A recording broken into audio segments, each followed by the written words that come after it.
તો કમોસમીનો કહેર આપણા રાજ્યમાં અત્યારે થઈ રહ્યો છે, વર્તાઈ રહ્યો છે અને કેટલાક વિસ્તારો એવા છે જ્યાં વરસાદ પડી રહ્યો છે।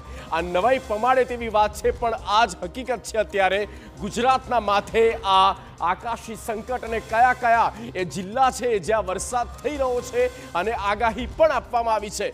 સૌથી વધારે કોઈ ક્ષેત્ર પ્રભાવિત હોય તો એ છે દક્ષિણ ગુજરાત। દક્ષિણ ગુજરાતમાં જુઓ સુરત, ભરૂચની સાથે તાપી, છોટાઉદેપુર, નર્મદા આ એ જિલ્લા છે જ્યાં વરસાદની આગાહી આપવામાં આવી છે। એટલે કે મહદઅંશે મુખ્યત્વે દક્ષિણ ગુજરાતનો સમાવેશ અહીંયા થઈ રહ્યો છે અને દક્ષિણ ગુજરાતની સાથે સાથે મધ્ય ગુજરાત હોય કે ઉત્તર ગુજરાત હોય ત્યાં પણ છૂટો છવાયો વરસાદ તો થઈ શકે, પણ સૌથી વધારે પ્રભાવિત કોઈ વિસ્તાર હોય, કોઈ જિલ્લા હોય તો તે છે ભરૂચ, સુરત, છોટાઉદેપુર, નર્મદા અને તાપી। આ 5 જિલ્લા એવા છે જ્યાં આવનારા 48 કલાક સુધી આ વિસ્તારોમાં વરસાદ થઈ શકે છે।